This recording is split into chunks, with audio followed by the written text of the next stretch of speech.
You're listening to Inclusive AF with Jackye Clayton and Katie Van Horn. All right. Welcome. Hi, Jackye.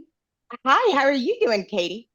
I'm good. I see that you're sitting in a new location. You are at home though, yes? Well, this is for the flood. So I'm sitting actually in the sitting room where one sits. In the flood zone? You're not in the flood zone? Right. Well, Okay. I'm just staring. I'm sitting in front of the window staring. How much rain you guys have had rain already, We've right? had like a tenth of an inch. It doesn't count. Okay. But we're still under flood warning. I'm in Texas. We're talking, right? Hurricane Beryl came last night, hit landfall in Houston, and so I'm just sitting by all the windows. I was like, I think I'm going to do the podcast inside just in case, so I don't run across my office. My office is across, but you're not in your office either today. No, well, it's very sunny here. And so I needed to sit in my sitting room as well because it was so sunny in the office. So you know that the office gets very warm because, it's 400 degrees out in Arizona. Yes. Literally. And I become a meteorologist. I'm an Yes. instant meteorologist, scientist. I will let you know how it's going around the world. Well, I Partly do cloudy. On radar alert for all of Houston because we have team members there, but yeah, I would say I'm a junior meteorologist, I'm not a full-blown. I still need a lot of work because again, I'm used to Arizona where it's like, oh, it's hot or it's not hot. Right. Those are the only two options we have. Like those are the only two things we really have. I love when they have the meteorologist like every day on the weather and it's like, oh, it's going to be hot again today. And you're like, thank you. Thanks. Super helpful. Yes. Anyhow. All right. Enough about the weather. So Jackye, this is the Inclusive AF podcast. I don't know if you're aware. No, I'm glad to hear that. And I am Jackye Clayton. Oh, very good. And I'm Katie Van Horn. So this is all good. So now that we have all that dialed in, usually we forget to do that entirely. So at least we have that part dialed in, but we have a guest with us today that I want to turn over and introduce. So Brittany, would love for you to introduce yourself and share a little about who you are. Hello. So I feel a little left out, although it is hot here. But I am based in the Northeast. But hello, my name is Brittany Hale. I am founder and CEO of B&D Consulting. And I focus on helping women in leadership gain the clarity that they need to lead their teams with confidence and make the strategic decisions that are going to allow them to both excel in their roles and boost their organization's success. I love that. I mean, I read that because I was like, ooh, now I need clarity when I saw this. Yes. Clarity. I think a lot of times we don't know the clarity that we need in order to build this. So I'd love to hear more about why you started your consultancy. Like, what was the gap? What's common? Yes. So I'm a happily retired trial attorney. And I say that with pride, but being trained as a lawyer and then eventually moving into being a trial attorney, you are only successful as your ability to identify the root cause and to develop the solution. And so I was very adept at that. I never lost a case. I was practiced for years. And eventually I realized the key to winning the case was really in jury selection. And it was that ability to lean into what used to be called that soft skill, right? The emotional intelligence necessary to identify the gap between what people said and how they operated. And not only that, but understanding the relational dynamics between everybody who ended up on the jury and developing a narrative that was responsive to that. And I did that in-house for a while, and I realized that most organizations are just scaled out juries. There's always that gap between what they say and how they operate. And I know that both of you know a whole lot about that. And I found that in working with organizations, I've built out an HR department for a $40 million organization. I've led organizations myself that were not my own. And I found that we were very often creating a budget line item for bad management, and we were not preparing people. Wait, pause, because I'm about to pass I'm literally like, thank God someone said it. It's not a line item. There's 5. Correct. There's 5 line items. Correct. And so it was very frustrating because, again, as an attorney, I came in after the bad decisions were made, right? But I have to develop the narrative to figure out how we got here. So then my questions, through depositions or this question and answer session under oath. So you have this deposition and I'm reading through it and I'm just like, well, why did you make that decision? Why did we do this? Why did no one intervene? Why do we have people in leadership who may have been high-performing individuals? They may be subject matter experts, but that does not a people manager make. So how do we reconcile the two? And very often the organizations that have come in and provided strategic advisement to would say, well, we don't have an L&D budget. And they say, well, you don't have a strategy for growing your organization, because I can guarantee you it's going to get expensive when this person is relying on their common sense and their subjective life experience to identify who's capable, who has potential, who's high performing, and how do we identify those benchmarks of success. So I decided to move into that. So B&D Consulting, B&D stands for Be Nobody's Darling.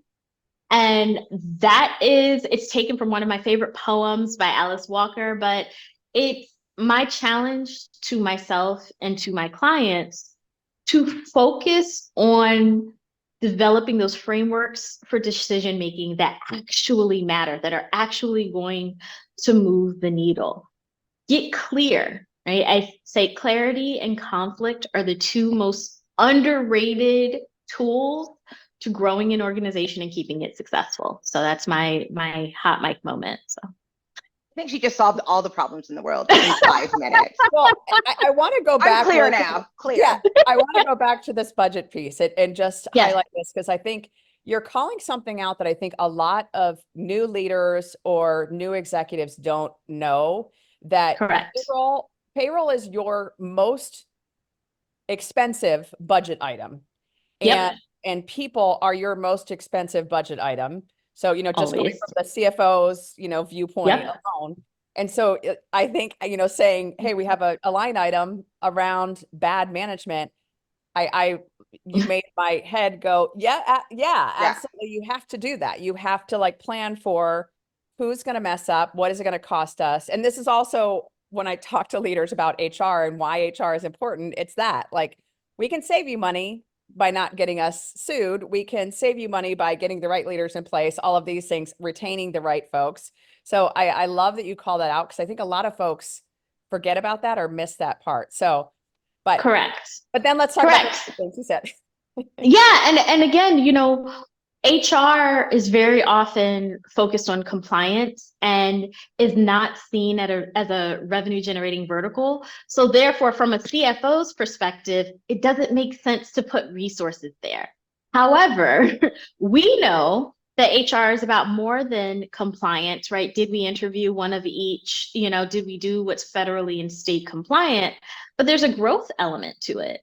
And this is something that's starting to emerge within the past few years. We've seen people operations and we've seen a lot of focus put on that, because we're belatedly understanding what many HR professionals know, which is that's where it starts. And when you bring someone into an organization, if, what do they say, an ounce of, a pound of prevention, or an ounce of prevention is worth a pound of, pain, or whatever it is. It's that's the space, that's your opportunity to plug into this person and to help them kind of shrug off their framework for decision making that's informed by their unique world experience, and help and provide them with the support that they need. Because again, once you're managing people, if you grew up in a conflict averse or conflict avoidant environment, you hear conflict and you think fighting.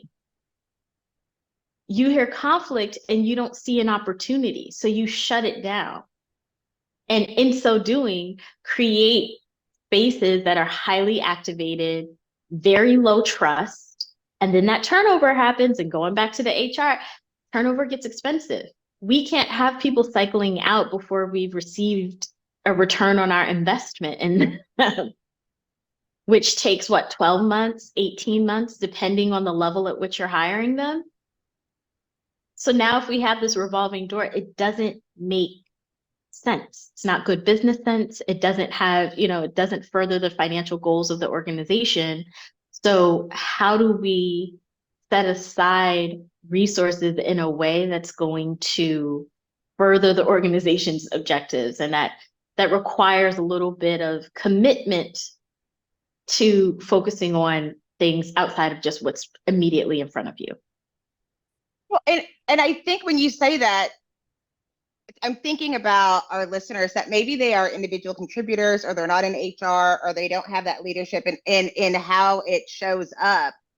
Like we're not talking a literal line item that says we're going to spend $5,000 on right. our Jackye management. I mean, it manifests itself in a lot of different ways. I've been studying a new way of doing engagement and looking at it. A lot of times it looks like pizza parties or days off or all of these things that have an actual cost to the organization and that we have to put together as human resource professionals. And yet when we're like, these are the people that are trainable and these are the people that are not, and you hear, but they've been here for 3 years, and you're like, okay, we just added, that's another line item of what it's going to cost, plus to replace, plus to retrain and all of that knowledge.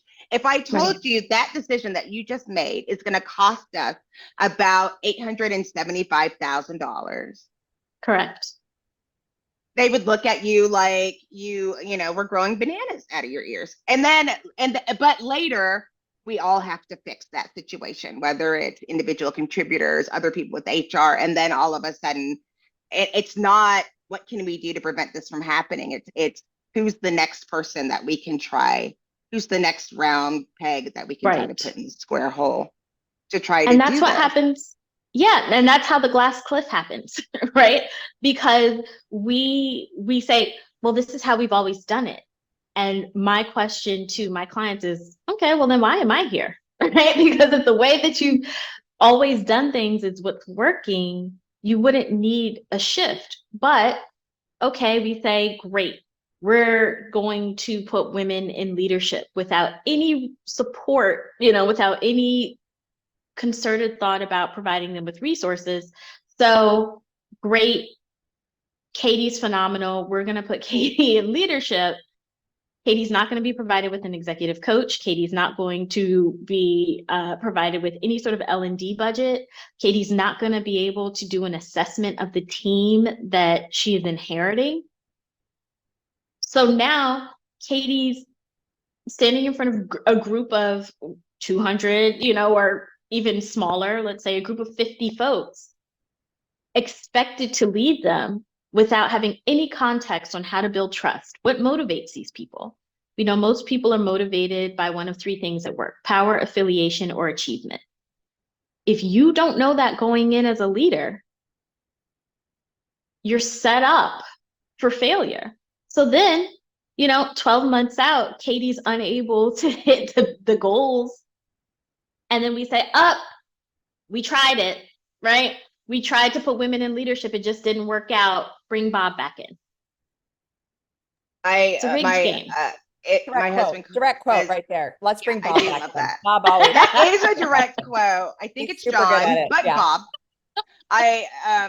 Todd likes to call me Mr. Brown. That's what he said when I get called in. And he always asks me, did they ask for Mr. Brown, or did they just want Jackye to come in and smile and offer cake, or do they want Mr. Brown? Which means you're going to have to back up and let me do what I need to do to get this done. And I don't want to hear anything about it. And I will give you what you asked me for. I don't want to hear anything about it. And we're going to move on once we get there. Does everyone understand that? And it's difficult to be in that position. But I do want to go back to something that you said when you were talking about conflict. And I think this is a different culturally. I see this within different age groups, and just where you are culturally. We were talking about being a parent, like being a parent with my children. To this day, there's a certain tone in my voice, and my children will come, who are 21 and 23, yeah, will stand right by my side and be like, what's happening? Right? There's a certain amount of conflict that is a level of safety, and we have to look at it. When you're hearing conflict, it's an opportunity to get things right and to make those choices. But it's unfortunate, especially in teams. And I want to hear, this leads to a question, especially in teams where some people are more, they're driven through conflict and understand the outcome. And you see them where it's like, I feel so happy that we had this conflict because now we have the solution. And then you see the other half that are dejected and miserable and upset. What do you suggest for leaders that see this kind of split in the organization to try to get everybody on the same page?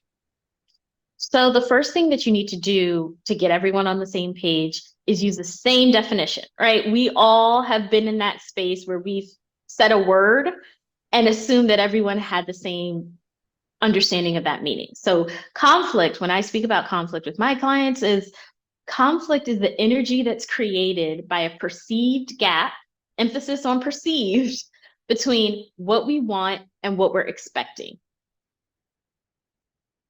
That's how we're talking about conflict, right? Conflict is not blame. Conflict is not fighting. Conflict can be expressed in many ways, but when we're talking about this, okay, so then the question becomes, what were you expecting and what are you experiencing? And that's how we get to the root of it. So when one example that I use often is I worked with an organization and there was a director who I'm not exaggerating when I say would run over their own mother if it meant getting credit.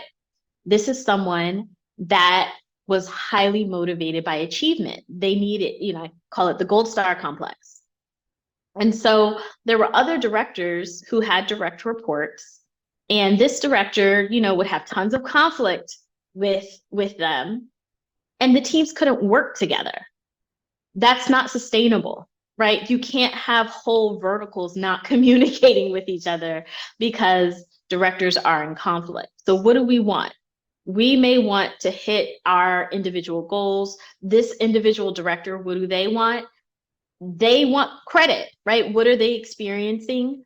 People who are not willing, people who are obstructionists in their mind, right? So the other directors, what are they experiencing? Frustration, overwhelm, complaints from their team because it's other directors, inserting themselves, and there's a sense of ownership, right? This is my job, my project. Why is other director telling me what to do? I don't report to them. So then when we get into that space, and Jackye, to your question, how do we deal with that? Well, my question is, okay, what do we want? Because externally, someone interacting with the organization is not like,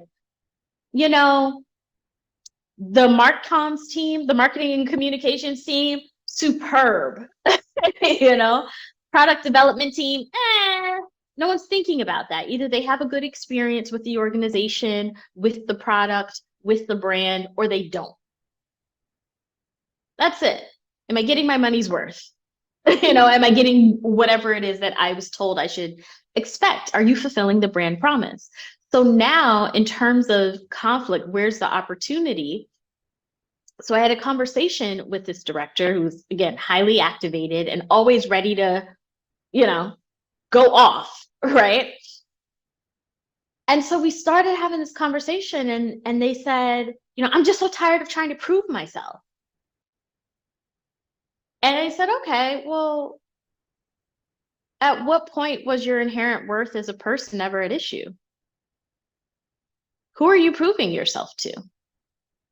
Right? So we see that this person, they're holding on to this experience of being a first-generation immigrant in a community where they were one of the only, right? And constantly having to demonstrate that they were capable and constantly fighting for their humanity to be recognized and respected.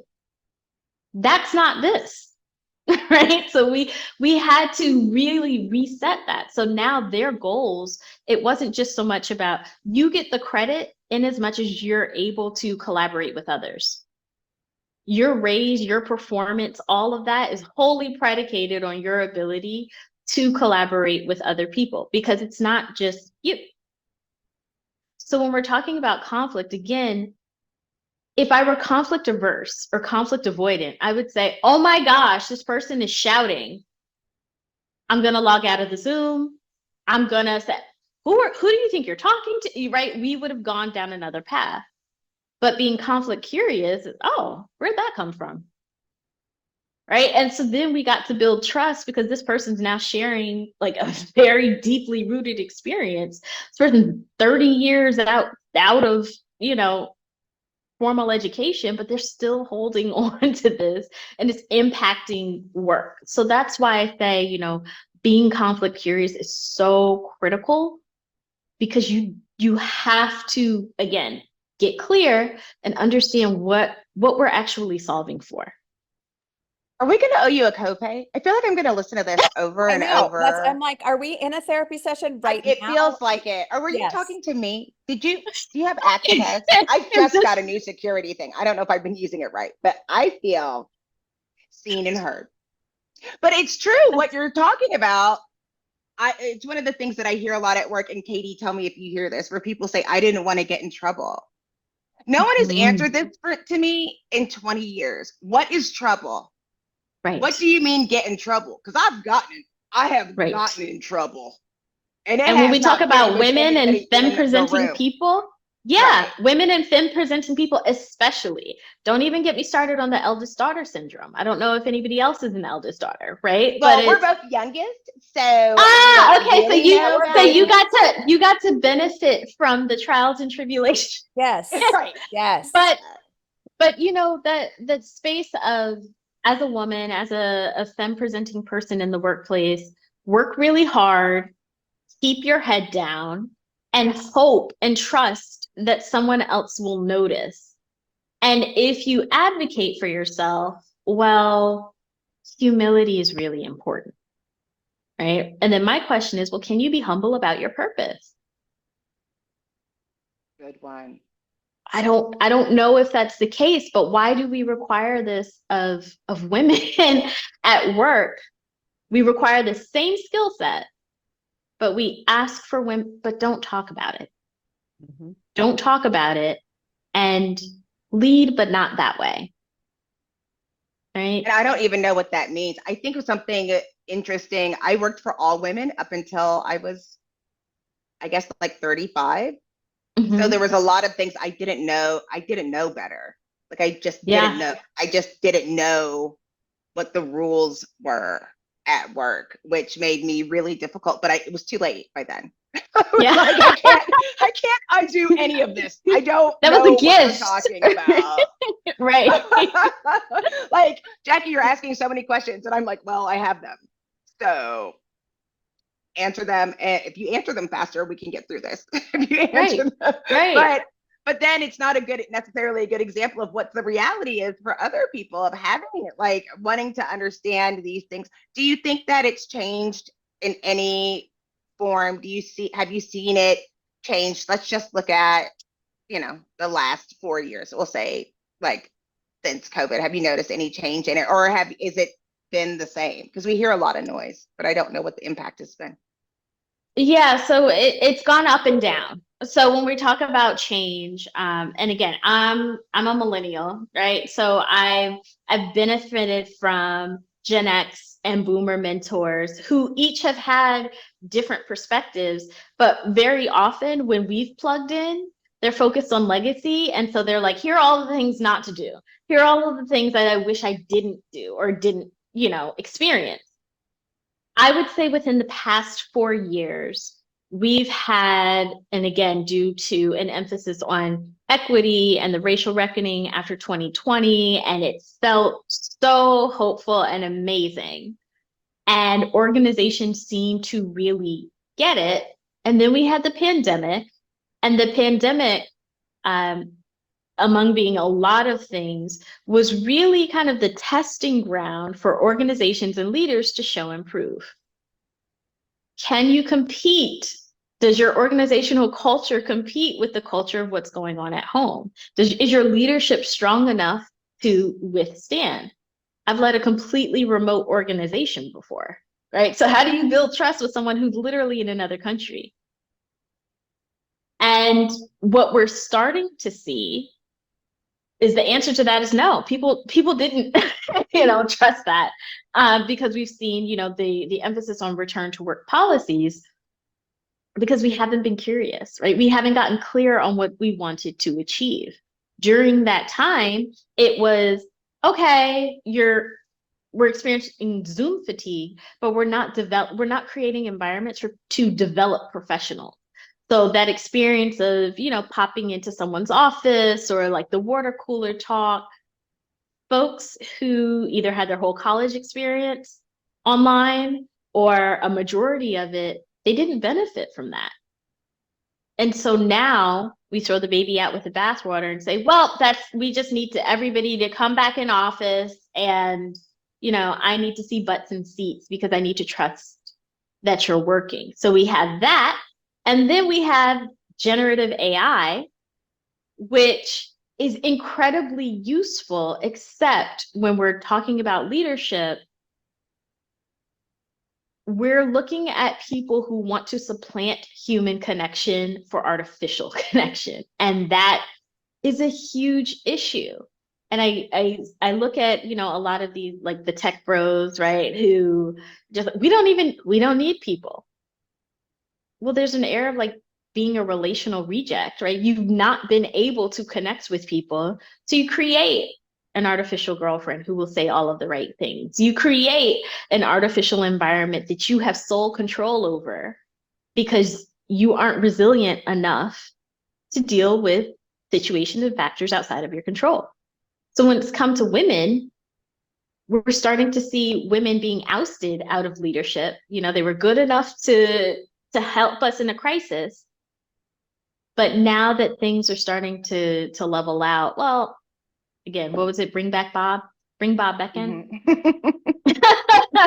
This was great, Jackye. Amazing. Thank you so much for your help. Now we need the real leaders back in here. Right. I think that's the piece that's also like there, you mentioned the glass cliff earlier, and I think there's also this piece that I've seen time and time again is we've tried everything. So let's, as our last ditch effort, we're going to bring in a woman. Right. And again, give her no resources, give her no training, give her no money, give her nothing. And if she doesn't pull it off, then we'll know women can't do this job. Well, but by this one situation, or, put in whatever, whatever a descriptor you can use, women, use whatever, because I think it's, how many times have we heard that? So, oh, we tried diversity. Oh, we tried, to have a woman in leadership. We tried to do these things.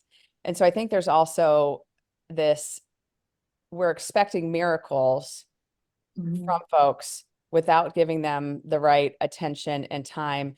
And also saying to them, you have to be flexible. You have to adapt. You have to do all of these things without giving them the tools to do that. And it's just unfortunate because I think that's one of the pieces as well. Like, what are we actually doing to teach them how to have that constructive conflict, to teach them how to not be, oh my gosh, this person just yelled, so now I am going to shut, like you said, shut down my Zoom, walk away, whatever it might be, versus, okay, let's ask more questions and let's be curious. So I think that's just another, like, there's so many layers to this conversation that folks, we could talk for hours about it, because I think there's just so many. Because it's interesting. But when you think about, coming into an organization where where Bob has come back, let's say, poor Bob, I don't know why we're picking on him, Or Bob has come in and it has been, oh, we tried that thing. It didn't work. So now we're going to bring in Bob. Hey, during the pandemic, yeah, we had certain people step in, but now we're going to go back to what we know. How do you pull back from that? Or how do you work with an organization in that situation? So the way that I work with an organization like that, typically, and this is the beauty of kind of self-selecting, right? Is I am very clear. So I will, for example, I default to, oh, your boss, what's her name? Right? Because there's no reason for me not to assume that a woman would be in leadership. But if Bob and I are engaging, he says, look, we tried the DEI thing, we tried, all of that, it didn't work. My question is, what didn't work? What were you expecting and what happened? Because I know organizations that have perhaps a decades-long finance strategy. So what did we expect to happen in 12 to 18 months with DEI? Did we expect to solve racism? Did we, this organization has been around for 100 plus years, right? Or 50 plus years.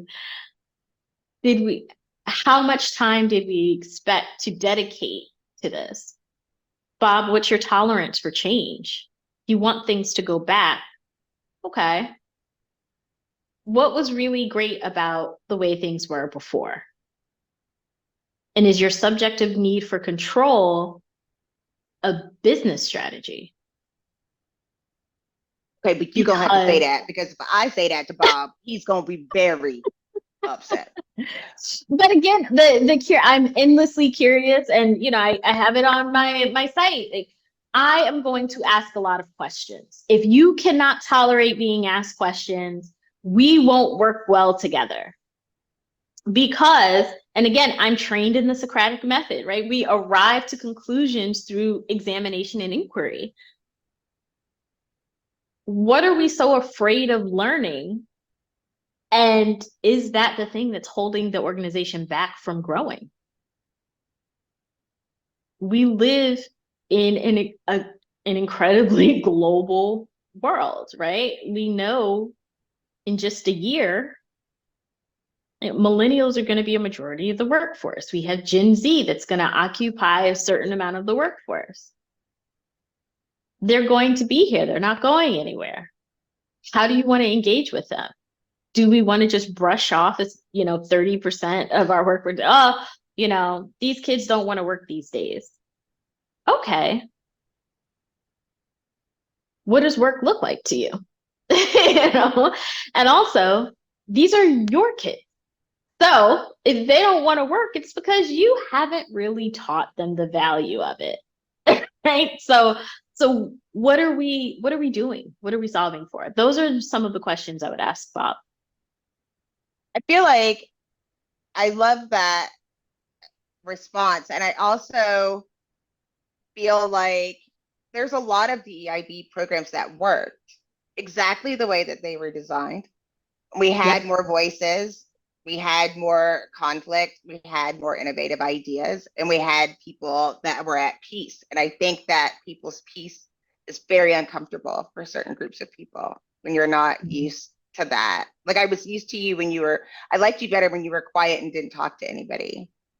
Right. But now you're talking about things and it makes me very uncomfortable. So Robert, see his friends. Bob, so I'm gonna call him right. We're not friends yet.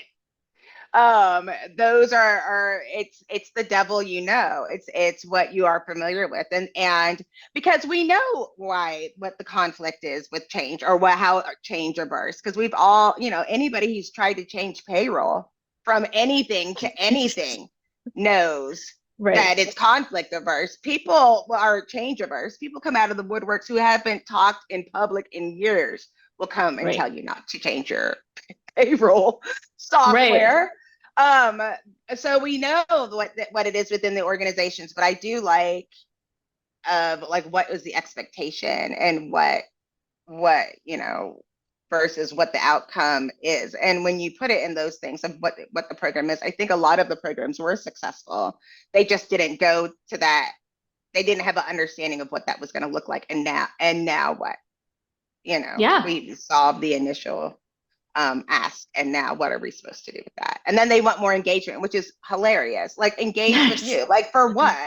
I don't know. I'm one of those people. I've worked at home for I don't know, close to 20 years. So I don't know. So there's a lot of things that are really difficult for me to try to understand, because I am one of those people that, you know, don't like being in the office. I would prefer not to have to engage in the office.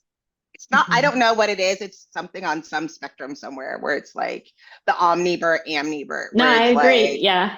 I just am not, like, I'm on several boards and nonprofit boards. And one of the things that is always, I try to make very clear, I don't join these boards to make friends. Like, I'm not going to see you outside of the board. Like, I don't mean to be rude to any of y'all on this board. Don't ask me to come hang out with you. Like, I'm not on the board to make friends. And I feel the same way at work. Like, I am going to be friendly, but that I don't want to go to lunch with you, and I don't want to have coffee with you. And so I think there's a lot of people that did find that they could be at more peace from being at home. And that same thing that makes leadership comfortable or is what's making other people uncomfortable, where I don't want it. I cannot live in denial if I have to go and see all of the leadership in that hierarchy. Like, we can pretend that things don't exist because I don't have conflict with myself at home, where I have to say something or do something. But I do like the point of bringing it, like, these are your kids. Like, that's what you made. So, and people say they don't relate. Well, that explains a lot. That's the part, I think, for me that is also resonating. Is like, yeah, these are your kids. And it's also how many leaders will say to, oh, well, we need to bring them back in the office because we can't trust them, or we don't know what they're doing, or we don't. And I'm like, I don't care how much time any of my team members take off. Just do your work. Do your work, meet your goals, have a great time otherwise. Like, what do we want? You know, I want the work to be done. Yes. Or, so if Susan has, you know, a powerful 4 hours from 8 to 12, and then from 6 to 10, she's, you know, doing whatever because she has childcare and all of that in that block. I don't care if the work is being done. But if you're so wedded to a system that we already understand, research shows us that's not how people work. That's not how a majority of folks work. Do you want the work done, or do you want the work done in the way? Is it necessary for you to buy keystroke software so that you can understand what people are, who's reviewing that? How much time are you spending, you know, no one's reviewing that.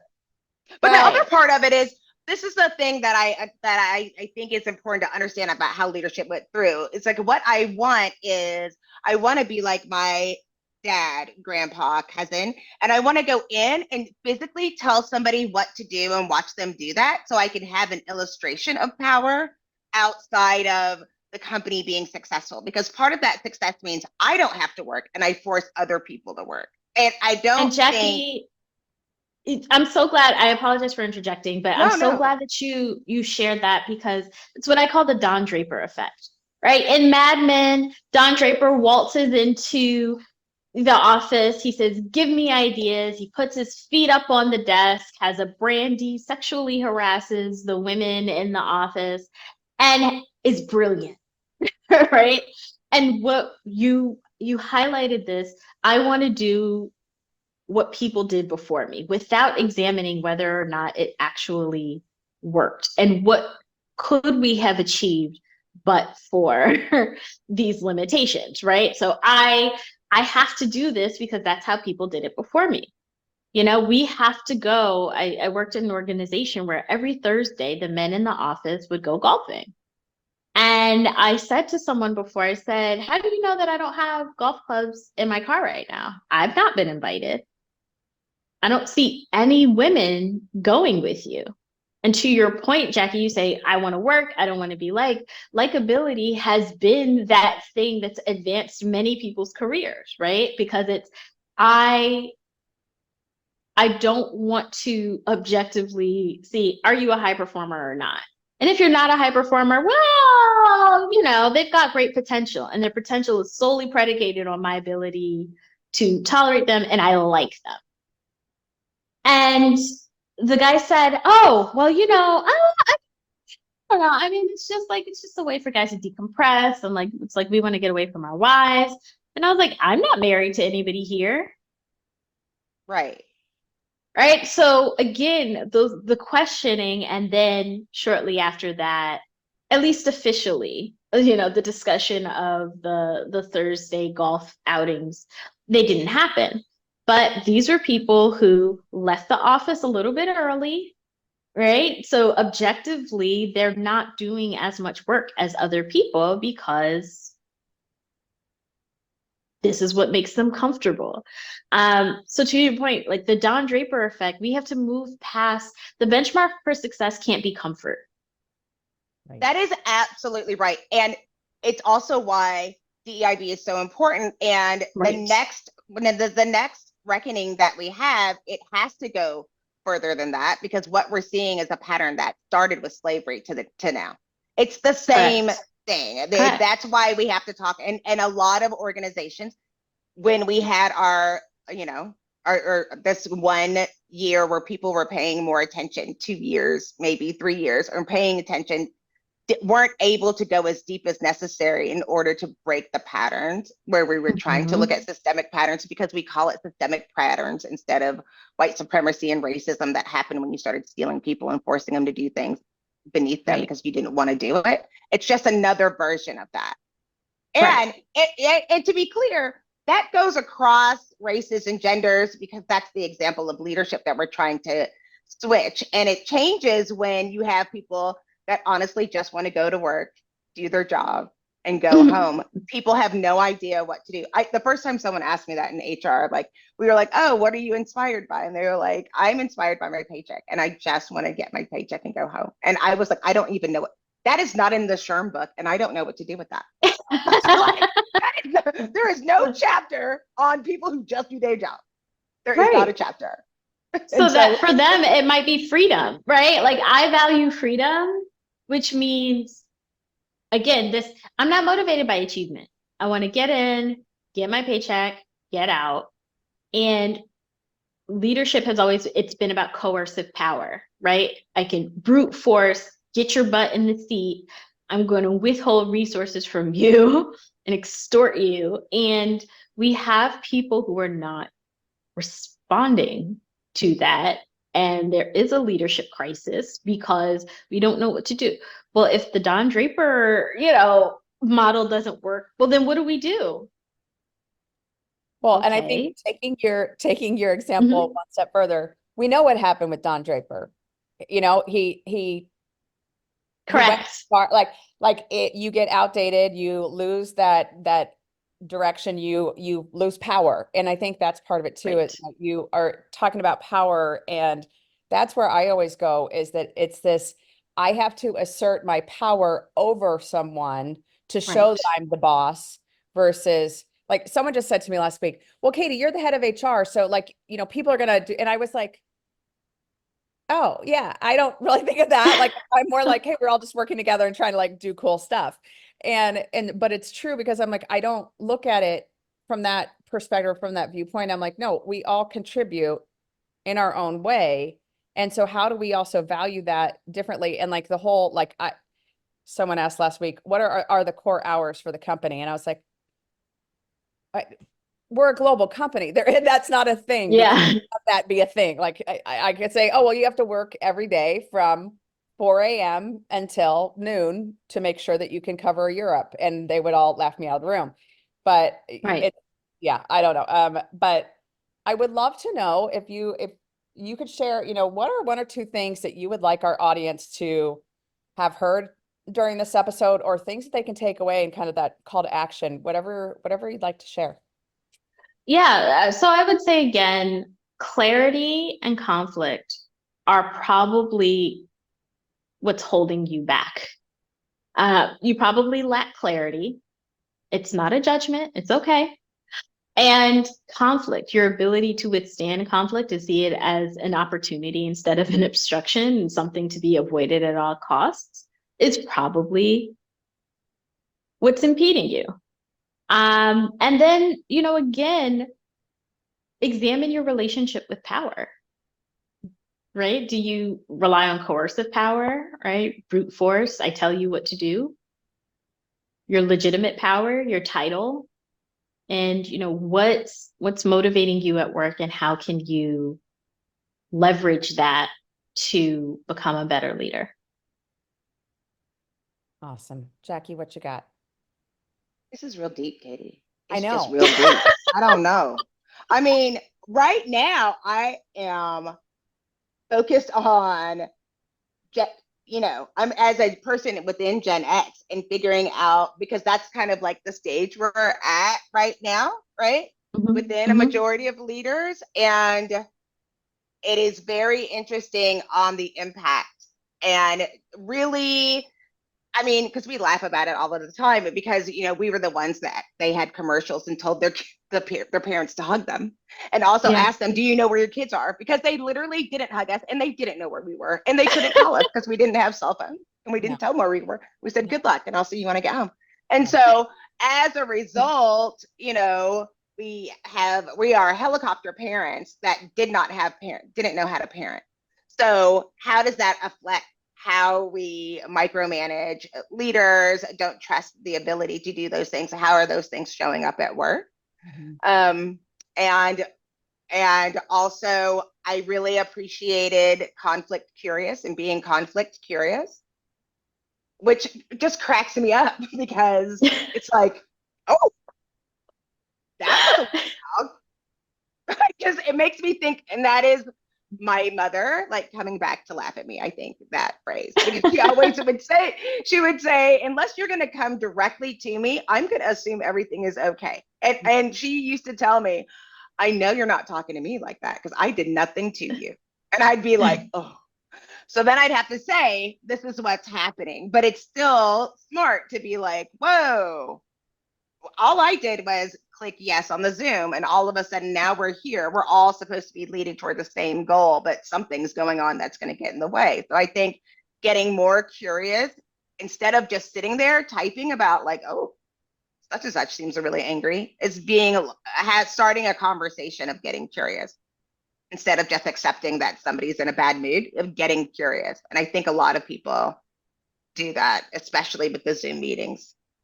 So I don't know. That was like 35 things. I hope somebody picked up on a little bit of it. I was just going to point out, my first point, Brittany, is that yes, we are the youngest, but we're also Gen X. So basically our parents didn't even know we existed. We weren't loved. It's a miracle. So a miracle that we made it. Like the fact that we're still alive and walking this earth is just, that alone is a win.